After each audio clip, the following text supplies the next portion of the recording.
বুঝলি দীপু, বল। ভাবছি এবার থেকে একটু নতুন করে চলবো। না, সেই দেরি করে ঘুমানো, দেরি করে ওঠা, ভুলভাল খাওয়া দাওয়া, কোনো লক্ষ্য ছাড়া দৌড়ানো, এসব ছেড়ে দেবো। তুই একটা কাজ কর ভাই, আমাকে ডাকতে পারবি কি সকাল সকাল? কারণ আমার ঘুম ভাঙবে না, আমি উঠতে পারবো না। বহুবার চেষ্টা করছি কিন্তু হয় না আমার দ্বারা। হ্যাঁ ডাকবো, ডাকতে তো পারবো না, ফোন করবো, চলে আসিস।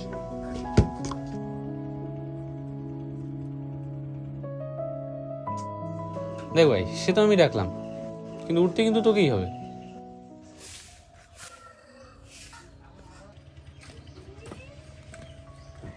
দীপু, আরে ওঠ। হ্যাঁ ভাই, দাঁড়া দাঁড়া, যাবি না? আমি গেলাম। এই তো উঠেছি ভাই। কোটা বাজে? বাপরে, 7টা। ঠিক আছে তুই আয় তাহলে। এই তো ভাই, দাঁড়া দাঁড়া, যাচ্ছি।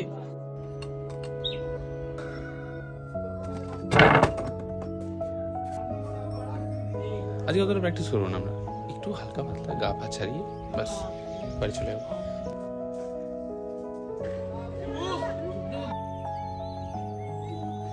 একটু জল দেখাই।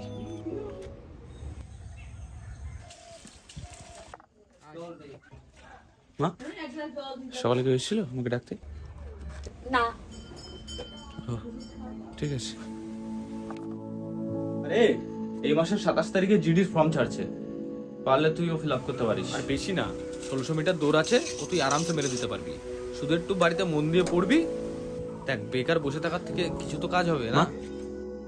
কালকে একটু মনে করে সকাল সকাল ডেকে দিও না। ডেকে দিও কিন্তু, মা, মাঠে যেতে হবে কালকে।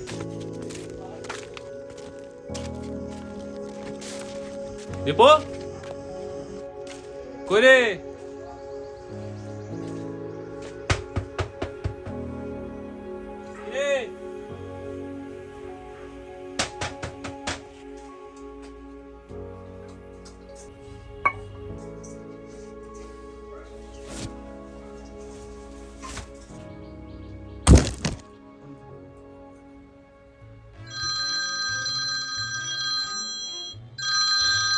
আজকে না শরীরটা ভালো লাগছে না, তুই আজকে একা যা না। কিরে ওঠ।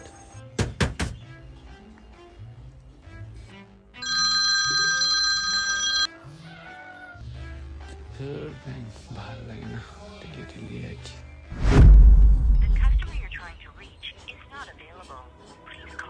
এটা জিনিস খারাপ লাগলেও এটাই কিন্তু ফ্যাক্ট। একদিন, দুদিন, 3 দিন ডাকার মতো লোক তুমি প্রচুর পাবে, প্রচুর আসবে যাবে, কিন্তু যদি তুমি শেষ পর্যন্ত যেতে চাও, শেষ পর্যন্ত এগোতে চাও, সে যে কোনো ক্ষেত্রে হোক, যে কোনো ফিল্ডে, তোমাকে একাই এগোতে হবে। এবার এটা তুমি যত তাড়াতাড়ি বুঝতে পারবে, যত তাড়াতাড়ি উপলব্ধি করতে পারবে, ততই ভালো।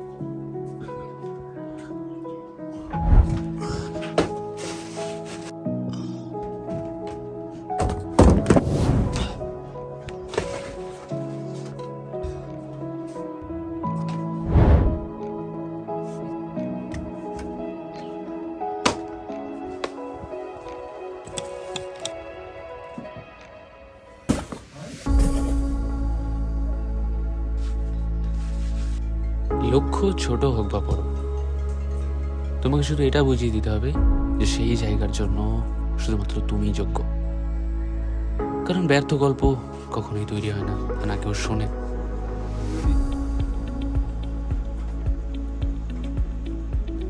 কারণ যদি তুমি থেমে যাও, আর কেউ এসে ডাকবে না। তাই যদি তোর ডাক শুনে কেউ না আসে, তবে একলা চলো রে।